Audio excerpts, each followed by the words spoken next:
What's up, everybody? Welcome to the M podcast, baby. What? No. So, what's everybody been up to this week?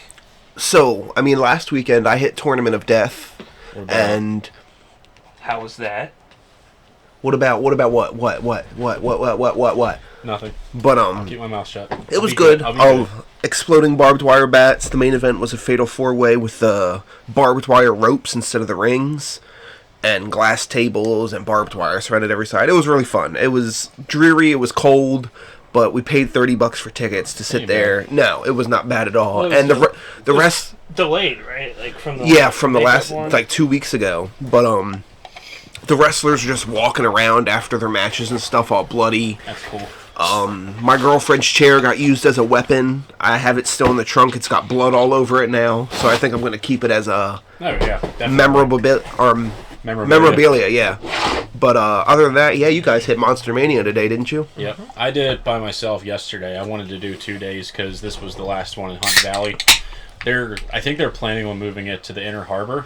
I talked to the one guy that was at the main table where they had all the T-shirts and selling the tickets and whatnot. He said they're trying to hope that this will work out more because the hotel that they're having it at is like significantly bigger, and they're going to try to have all the guests in like one room because this hotel apparently in the Inner Harbor is like humongous. Now I go to toy shows that are at hotels most of the time. Yeah. With the exception of the Maryland, like the big expos and stuff. Yeah. They're usually in like hotels, bingo halls, that type of thing. And I think that's so much better. Yeah. And granted, there's not usually guests. Yeah. So, you gotta, when you have guests, you have to anticipate, even if it's Corey Feldman, for example, where you think that the line could be small as someone who's not super relevant right now. Yeah. Sorry for all you Corey Feldman fans, but it affects that, and I think that conventions are fun. They're one of my favorite things to do, but it gets sweaty, it gets overwhelming. You feel hot. It could be -10 outside, and you'll feel hot. Yeah. So yeah, absolutely. I had a good time. I went today. But yeah, Saturday was fun. I spent way too much fucking money this weekend. That's Brody's common line. But Blue Ridge. But when it comes to horror, I usually like to go all out. I only spent $40 today. Music and horror. Yep. So who did I meet yesterday? So yesterday I met Ken Kersinger, who played Jason in Freddy vs. Jason. Really cool guy, super laid back. He actually told me a fun story about him and Robert Englund in Amsterdam when they were doing press for Freddy vs. Jason. How Robert Englund and his wife would just take him to all the good restaurants over there, and he said Robert Englund's the sweetest guy you'll ever met. Met him, met Harry Manfredini, who did the music for the first Friday the 13th and some of the sequels. He was really cool, and he actually, the way he signs he does his signatures. He will actually draw the music notes. Oh, that's cool. To the original theme. That's cool. Because I was watching him, I'm like, what's he doing? And I'm like, oh, he's writing the notes to the score for the movie. He was cool. I met Greg Nicotero, who's other than Tom Savini, he's the GOAT in my opinion as far as effects and anything, zombie effects. He did work on The Walking Dead. Day of the Dead is where he first started. Him and Rick Baker. Yeah. Definitely. He was really nice. He actually really liked my name, surprisingly. I met a lot of cool people at the merch booths. Spent way too much money. Got all kinds of fun stuff though. Today I took my Friday the 13th box set and got 4 different Jasons to sign it on each part of the box set. So I met CJ Graham, who played in part 6. He was really cool. He actually, when he took a picture with me, he put a really good grip on the back of the neck. I've met him a few times. Yeah, he's pretty nice. He's nice. I met Derek Mears, who played Jason in the remake. He's tall. He's really cool. He's 6'5". And give credit to the guy, as a Canadian, the guy was talking about Canada stuff, and he knew what he was talking about. Yeah. And I was very happy. That was Ken Kersinger, right? Yeah. Me and Mariah tried to watch a Friday the 13th, on Friday, for Friday the 13th. We ended up falling asleep, but it's funny because this morning we watched the remake. That's what happened to me 2 years ago. I wanted to watch all these Friday the 13th, but I had worked the night before, and I had a bunch of stuff to do, and then by the end of the day, I just was knocked out. Yeah. But Derek Mears, Derek Mears was probably the most enthusiastic out of all the people I met for Jason. I mean, everyone was really cool and enthusiastic, but Derek Mears just seems like he loves meeting people. Yeah, he was really cool. He was really, really nice, and he actually plugged Swamp Thing for me. Because I didn't realize that was him. The DC show? Yeah. That's a good show. And he said he's telling me it's free on Tubi right now. And he said the reason that they only got one season in was because higher ups didn't like that they were going for the hard R-rated horror stuff. There's definitely a lot of fun kills, and it's a mess. Definitely check it out. Come back to us next week or something like that. Definitely. Yeah. But it's watch the first episode. Yeah. I think I'm gonna steal one more. Go for it.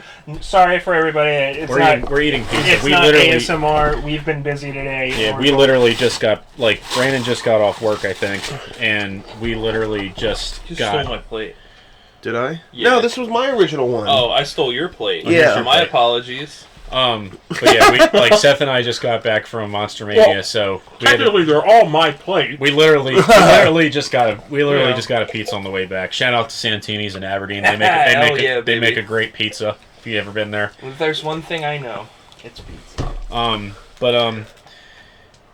Yeah, I mean, Derek Mears was really cool, really enthusiastic about meeting people. Warrington Gillette, who played Jason in Part 2, was really cool. He was my favorite. Speaking of him, he's got his Instagram. He actually makes his own content. His Instagram is Jason2, as in the number 2, Warrington Gillette, all one word. If you want to check him out, he makes little mini films of him playing Jason.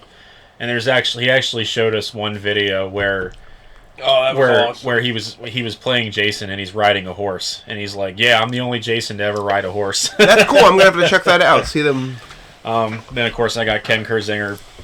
I met him again just to get his autograph on my box set. Yeah, I mean, it was a good time. Didn't spend as much time today as I did yesterday, but yeah, I mean, lots of cool stuff. You know, it's probably my favorite convention of all time to go to.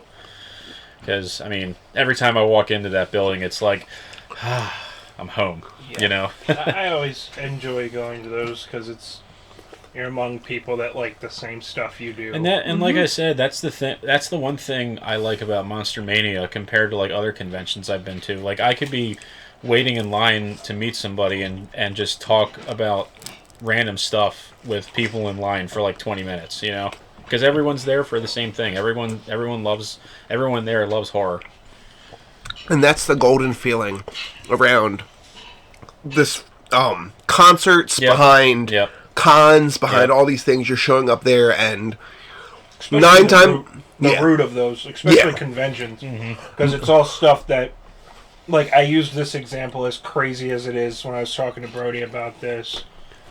BronyCon, for example, as ridiculous as that is to say, was one of the most insane experiences because it was people that were just incredibly nice, because they're people that are a part of a niche fandom like horror, like a band, where you find somebody that you have something in common with, and it just excels for you. You get so excited.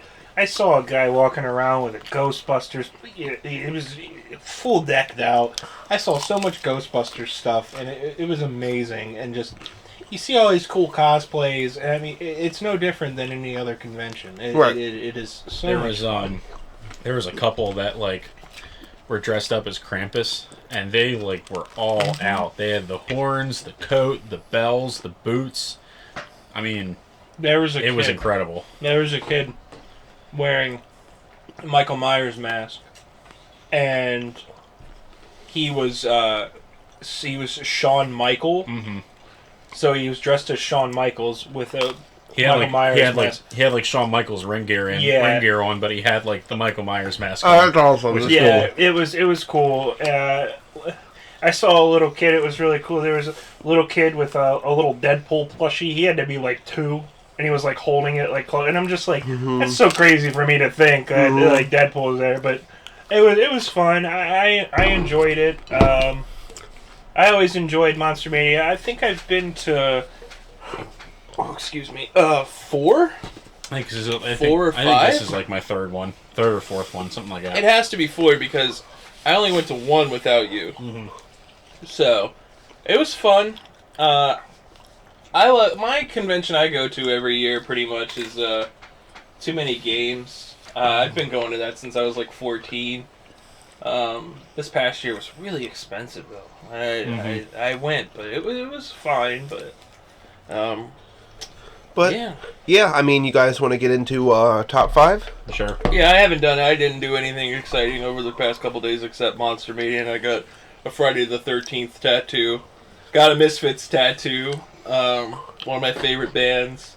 But I got it. I figured everybody gets, Jason masks and stuff, and it was on the template.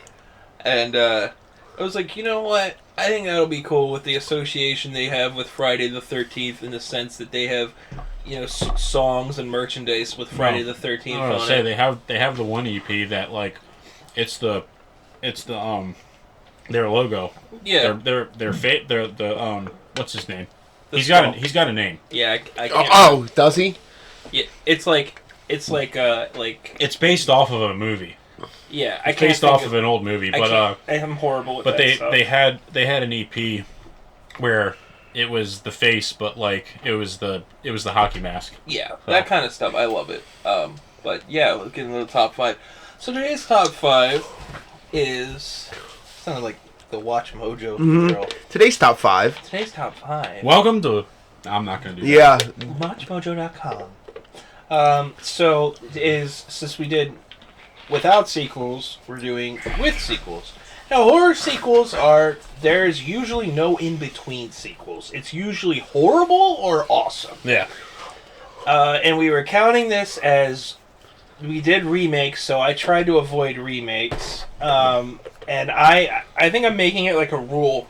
Oh, did we avoid remakes? Because I purposely did not do remakes. If they're on there, great. But okay. If not, because we already did that, okay. I tried to avoid that. It was horror adjacent stuff as well. Yep, which I've got something that was going to be on my list as well. Mine's more just straight up horror, as opposed to a lot of mine adjacent. is, but yes. Yeah. So I mean, obviously there's franchises that have gone on forever: Friday the 13th, Nightmare on Elm Street, Saw, Paranormal Activity, all over the place. It's just then they all range in quality. It's stuff that dates back to even the Universal Monster days, when there was a bunch of different sequels. Yeah, because I mean, you had Bride of Frankenstein, Son of Frankenstein, Abbott Costello Meet Frankenstein. Yeah, it was never ending. So we're gonna do our top 5 horror sequels of all time. Also, I have 2 honorable mentions, as I always do. Yeah. And as always, I literally made my list like probably last minute, 10 minutes, 15 minutes ago. But when it comes to horror, I mean, it's easy to do a list for that. So I guess I'll start with number 5. Oh no, Your Honor. Do you have any honorable? Oh, I do. So I have an honorable mention, and I have one that I didn't know if it would count. Okay. The honorable mention for me is Terminator 2. Okay. No, I can see that. Because Terminator is always associated with horror. The first one is like it's horror. It's adjacent. more of a horror, yeah. Because it's literally just a guy running around killing people. I just didn't even count that, but I love that movie. Okay. Like the one that I didn't know if it would count. Oh, and I guess Bride of Frankenstein, which isn't on here as well. I really love that movie. Is Dawn of the Dead. Yep. Because they're a part of a trilogy, but it's part of one whole universe. The thing is that they have nothing to do with each other. Right. Little to nothing to do with each other. They're not connected either, but still. I'd still consider. If it's not apparent, I fucking love that movie. I love all 3 of those movies. They're great. People still, like, even if they're not technically connected, they still associate with each other. It's the Romero zombie universe. That's what it is. So that would be my honorable mention, but my number 5... Wait, are we doing honorable mentions all the way around? We can do it like that. just real quick. Do you have honorable mention? Yeah. Okay. Yeah, I'm going to run through... Then we'll just run through them real quick. Because if it's horror adjacent, mine is... The first honorable mention real quick is Godzilla vs. Gigan. I didn't even count Kaiju, but like I'm glad that you did. Yeah. Because there's so many. Like, Final Wars would be mine, or SOS. Yeah. But fuck, God, I'm so glad you did that. Obviously, like, people don't associate maybe nowadays Godzilla with horror. I still do. Yeah, I mean, hand in hand. They're creature features. Yeah. Back in the day, that was horrifying to think about. This Godzilla is the result of atomic age warfare, which that's literally horror. And the 2014 one is very much horror based. I'll stick by that. You sit by that. That's a pretty bleak movie. It's because it was a product of the times too. Yep.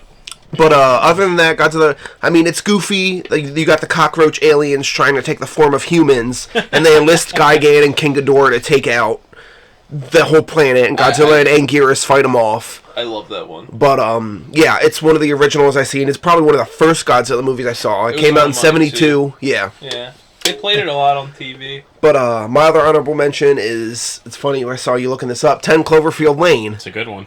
So, I had a lot of fun with that in the theater. That was a good movie. It's one of, I think it's one of John Goodman's best acting moments because he's horrifying. The entire movie you're thinking, is he insane or is he not? Is he realistic? Because you start to doubt yourself. Are there actually aliens out there that he's being paranoid about, or is he just some crazy fuck keeping these people in his basement or in his bunker or whatever? But yeah, 10 Cloverfield Lane, it was really good. So, John, real quick, I gotta give my favorite, outside of Dan Cotter, who's my favorite sitcom dad ever, The Big Lebowski. Oh my god, that to me it's almost like that role was like a step up from that because of how crazy he is in Big Lebowski. But that movie obviously is a lot more lighthearted. But I loved him in that. He did very good. And shout out to the dickwad that was walking out of that movie. And it was like, that's one of the worst movies I've ever seen. Yeah, I think about that a lot because you obviously haven't seen a lot of movies, is what my film professor used to say. That was a very well put together movie. It made me, it made you think. Builds a lot of tension, too. It reminded me a lot of The Shining. Yeah. Oh, and definitely. Mary Elizabeth Winstead is in it, so that just makes anything 10 times better. But yeah, 10 Cloverfield Lane, finish my honorable mention.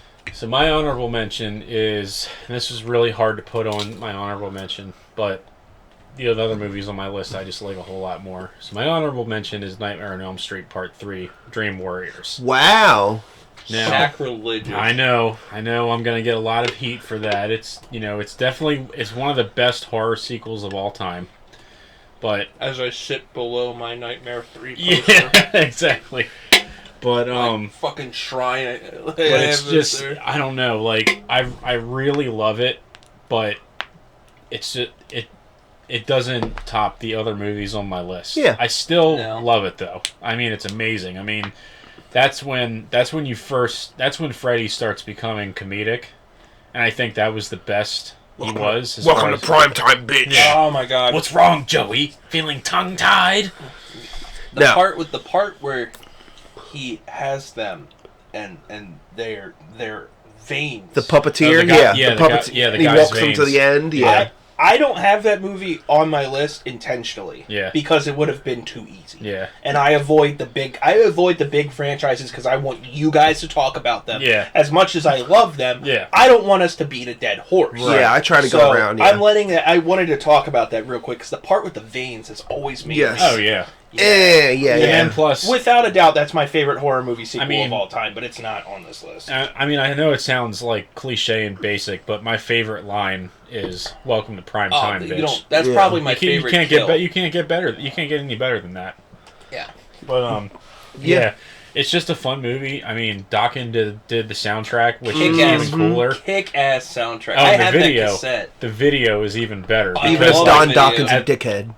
Even at really? Yeah. He really is. I didn't know that. Yeah, he's not a good guy. But anyway, Brody has a new beef. Don like comments on it. You want to fight? I mean, what the fuck else is he doing? Yeah. But showing up to late docking shows. Not showing up to M3 apparently because he can't. I was gonna make a joke and say something related to M3. But I love the video because like at the very end, because it turns out to be a nightmare that Freddy's having. Yeah. He wakes up. He's like, "Huh, that was the worst dream I ever had. Who were those guys?" So, yeah. I mean, I know it's sacrilege to not have it on my top 5 of all time, but.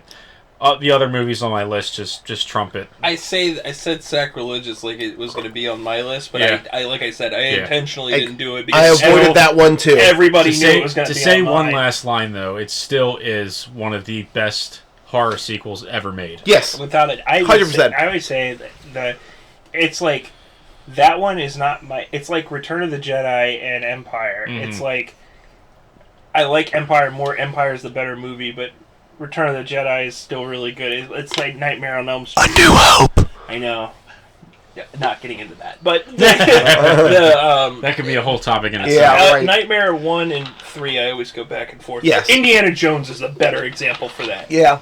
Because you have Raiders, Temple of Doom, Last Crusade. Yeah. It's the same thing with Freddy for me. Yeah. Because the first one, it's always the first and the third that I'm tying for my favorite, and the second one I go back and forth on all the time. Right. So that's a perfect example.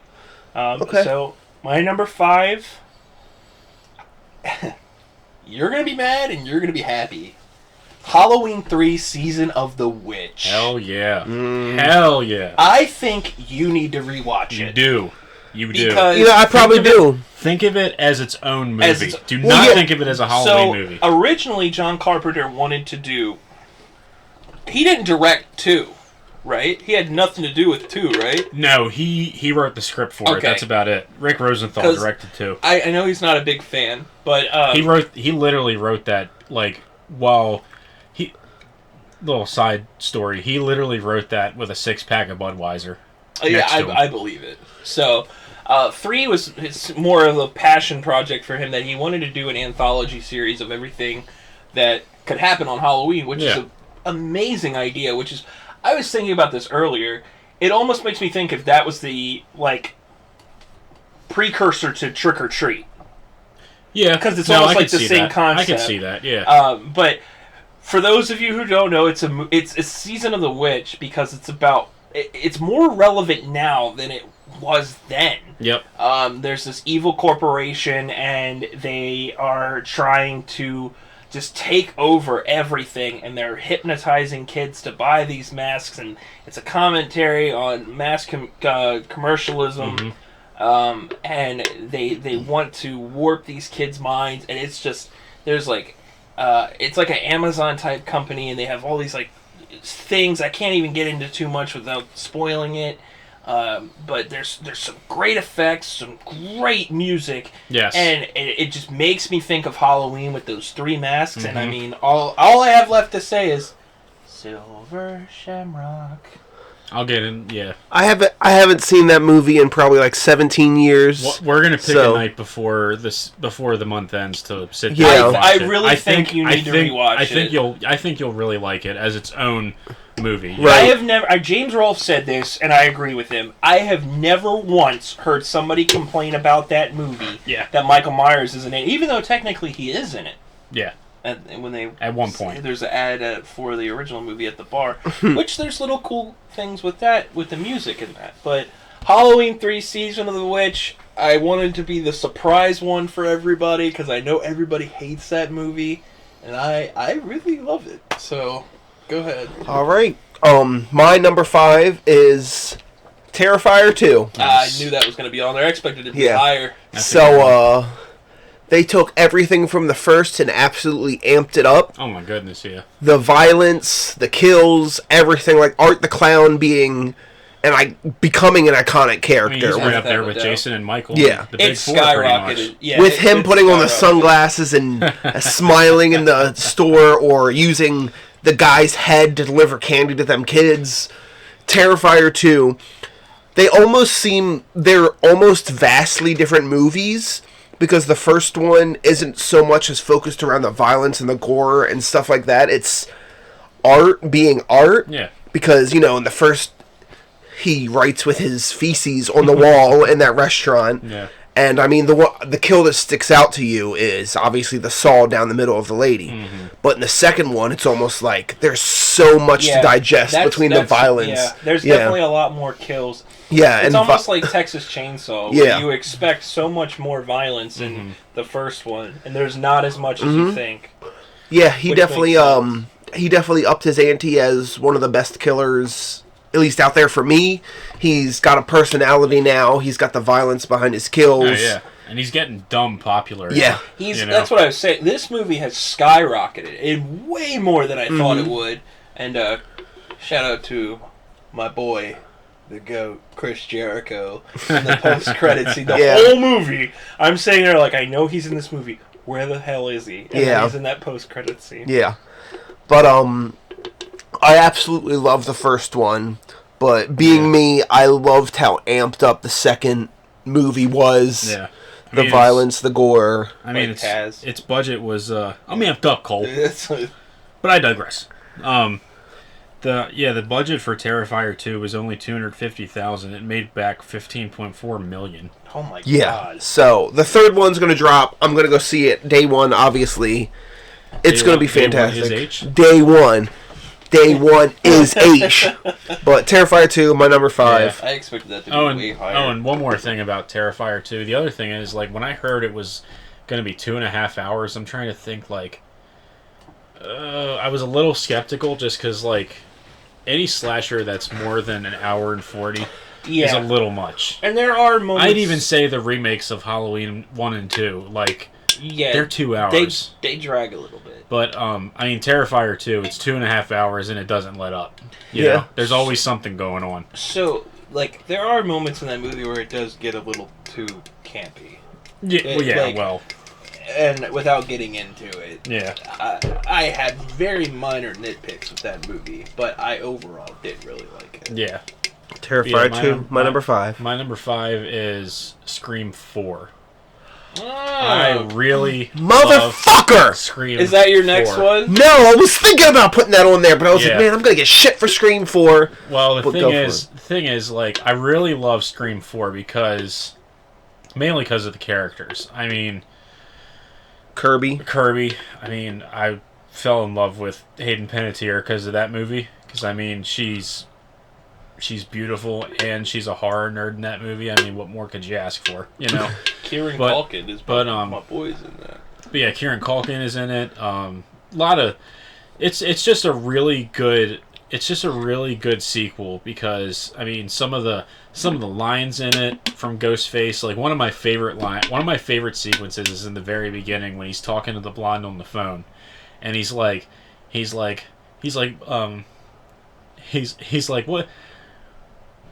I think the girl says like, "What movie am I in?" And he's like, "Same one Marnie's in. Only her part got cut way back."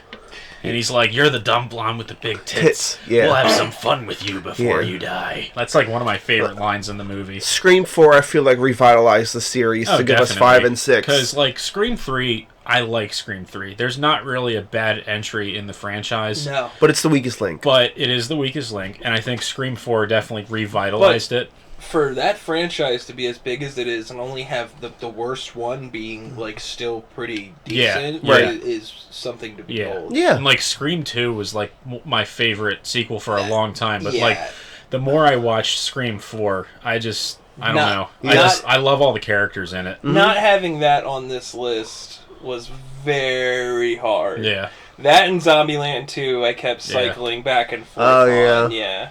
I've always liked the first Zombieland more than the second one. Second one's great, don't get me wrong. Yeah. It's just, there's so much more memorable lines in the first one, I think. A master of puppets at the beginning of the second one. I mean, that's like the best part. Brandon and I freaked out when we saw it in the theaters. Bad. Want to switch? How would that benefit me? But I remember when that movie came out, Scream 4, and Vale saw it, and he came over and he was like, "Yeah, there's this really cool scene where he's like, I'm in the closet. Yeah. I didn't say you're closet." Oh, yeah. And I was like, I gotta see this. That's a great scene. He rips the guts out of the girl on the other side. That's so memorable for me. I like that one. Oh, and Anthony Anderson's kill. Oh, yeah. His kill was like the best. I forgot about him in that. Because he gets stabbed in the head, but like He gets out of the car, tries to walk it off, and then he just gets on his knees like, oh, shit. And then he just falls. It's great. So my number 4, so I still am so neck and neck with these two because they kind of are, they're a part of like the same thing, and as crazy as it is, Gremlins 2, The New Batch. Okay. It's a good one. It's a good creature feature. Yeah. And I'm pee in this cup. Ghostbusters 2 because they both, Ghostbusters and Gremlins came out the same day in 1984. Yeah. And they both have sequels that everybody just shits on and says, oh, it's a rehash. But I love Ghostbusters 2. But Gremlins 2 because it's more of a horror adjacent thing. Don't you dare. What?